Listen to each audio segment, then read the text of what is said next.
Number 1। जब कौरवों की सेना पांडवों से युद्ध हार रही थी, तब दुर्योधन भीष्म पितामह के पास गया और उन्हें कहने लगा कि आप अपनी पूरी शक्ति से यह युद्ध नहीं लड़ रहे हैं। भीष्म पितामह को काफी गुस्सा आया और उन्होंने तुरंत 5 सोने के तीर लिए और कुछ मंत्र पढ़े। मंत्र पढ़ने के बाद उन्होंने दुर्योधन से कहा कि कल इन 5 तीरों से वे पांडवों को मार देंगे। मगर दुर्योधन को भीष्म पितामह के ऊपर विश्वास नहीं हुआ और उसने तीर ले लिए और कहा कि वह कल सुबह इन तीरों को वापस करेगा। इन तीरों के पीछे की कहानी भी बहुत मजेदार है। भगवान कृष्ण को जब तीरों के बारे में पता चला तो उन्होंने अर्जुन को बुलाया और कहा कि तुम दुर्योधन के पास जाओ और 5 तीर मांग लो। दुर्योधन की जान तुमने एक बार गंधर्व से बचाई थी। इसके बदले उसने कहा था कि कोई एक चीज जान बचाने के लिए मांग लो। समय आ गया है कि अभी तुम उन 5 सोने के तीर मांग लो। अर्जुन दुर्योधन के पास गया और उसने तीर मांगे।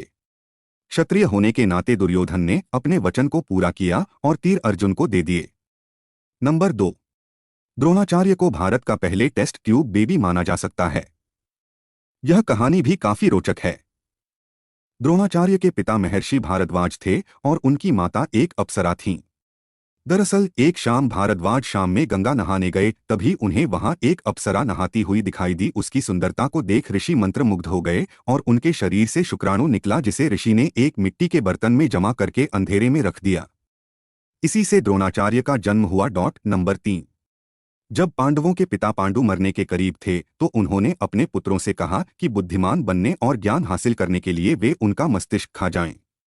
केवल सहदेव ने उनकी इच्छा पूरी की और उनके मस्तिष्क को खा लिया। पहली बार खाने पर उसे दुनिया में हो चुकी चीजों के बारे में जानकारी मिली। दूसरी बार खाने पर उसने वर्तमान में घट रही चीजों के बारे में जाना और तीसरी बार खाने पर उसे भविष्य में क्या होने वाला है, इसकी जानकारी मिली। नंबर 4। अभिमन्यु की पत्नी वत्सला बलराम की बेटी थी। बलराम चाहते थे कि वत्सला की शादी दुर्योधन के बेटे लक्ष्मण से हो। वत्सला और अभिमन्यु एक दूसरे से प्यार करते थे। अभिमन्यु ने वत्सला को पाने के लिए घटोत्कच की मदद ली। घटोत्कच ने लक्ष्मण को इतना डराया कि उसने कसम खा ली कि वह पूरी जिंदगी शादी नहीं करेगा। नंबर 5। अर्जुन के बेटे इरावन ने अपने पिता की जीत के लिए खुद की बलि दी थी। बलि देने से पहले उसकी अंतमी इच्छा थी कि वह मरने से पहले शादी कर ले, मगर इस शादी के लिए कोई भी लड़की तैयार नहीं थी क्योंकि शादी के तुरंत बाद उसके पति को मरना था। इस स्थिति में भगवान कृष्ण ने मोहिनी का रूप लिया और इरावन से न केवल शादी की बल्कि एक पत्नी की तरह उसे विदा करते हुए रोए भी। नंबर 6। सहदेव, जो अपने पिता का मस्तिष्क खाकर बुद्धिमान बना था। उसमें भविष्य देखने की क्षमता थी, इसलिए दुर्योधन उसके पास गया और युद्ध शुरू करने से पहले उससे सही मुहूर्त के बारे में पूछा। सहदेव यह जानता था कि दुर्योधन उसका सबसे बड़ा शत्रु है, फिर भी उसने युद्ध शुरू करने का सही समय बताया। नंबर 7। धृतराष्ट्र का एक बेटा युयत्सु नाम का भी था। युयत्सु एक वैश्य महिला का बेटा था।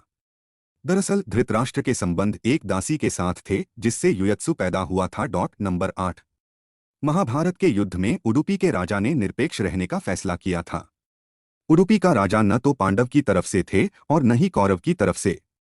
उडुपी के राजा ने कृष्ण से कहा था कि कौरवों और पांडवों की इतनी बड़ी सेना को भोजन की जरूरत होगी और हम दोनों तरफ की सेनाओं को भोजन बनाकर खिलाएंगे। 18 दिन तक चलने वाले इस युद्ध में कभी भी खाना कम नहीं पड़ा। सेना ने जब राजा से इस बारे में पूछा तो उन्होंने इसका श्रेय कृष्ण को दिया। राजा ने कहा कि जब कृष्ण भोजन करते हैं तो उनके आहार से उन्हें पता चल जाता है कि कल कितने लोग मरने वाले हैं और खाना इसी हिसाब से बनाया जाता है। नंबर 9।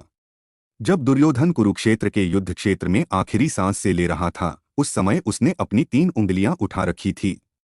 भगवान कृष्ण उसके पास गए और समझ गए कि दुर्योधन कहना चाहता है कि अगर वह 3 गलतियां युद्ध में ना करता तो युद्ध जीत लेता। मगर कृष्ण ने दुर्योधन को कहा कि अगर तुम कुछ भी कर लेते तब भी हार जाते। ऐसा सुनने के बाद दुर्योधन ने अपनी उंगली नीचे कर ली। नंबर 10। कर्ण और दुर्योधन की दोस्ती के किस्से तो काफी मशहूर हैं। कर्ण और दुर्योधन की पत्नी दोनों एक बार शतरंज खेल रहे थे। इस खेल में कर्ण जीत रहा था, तभी भानुमति ने दुर्योधन को आते देखा और खड़े होने की कोशिश की। दुर्योधन के आने के बारे में कर्ण को पता नहीं था, इसलिए जैसे ही भानुमति ने उठने की कोशिश की, कर्ण ने उसे पकड़ना चाहा। भानुमति के बदले उसके मोतियों की माला उसके हाथ में आ गई और वह टूट गई। दुर्योधन तब तक कमरे में आ चुका था। दुर्योधन को देखकर भानुमति और कर्ण दोनों डर गए कि दुर्योधन को कहीं कुछ गलत शक ना हो जाए। मगर दुर्योधन को कर्ण पर काफी विश्वास था। उसने सिर्फ इतना कहा कि मोतियों को उठा ले। नंबर 11। कर्ण दान करने के लिए काफी प्रसिद्ध था। कर्ण जब युद्ध क्षेत्र में आखिरी सांस ले रहा था तो भगवान कृष्ण ने उसकी दानशीलता की परीक्षा लेनी चाहिए। वे गरीब ब्राह्मण बनकर कर्ण के पास गए और कहा कि तुम्हारे बारे में काफी सुना है और तुमसे मुझे अभी कुछ उपहार चाहिए। कर्ण ने उत्तर में कहा कि आप जो भी चाहें मांग लें। ब्राह्मण ने सोना मांगा। कर्ण ने कहा कि सोना तो उसके दांत में है और आप इसे ले सकते हैं।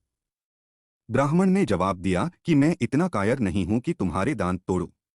कर्ण ने तब एक पत्थर उठाया और अपने दांत तोड़ लिए। ब्राह्मण ने इसे भी लेने से इनकार करते हुए कहा कि खून से सना हुआ यह सोना वह नहीं ले सकता। कर्ण ने इसके बाद एक बाण उठाया और आसमान की तरफ चलाया। इसके बाद बारिश होने लगी और दांत धुल गया।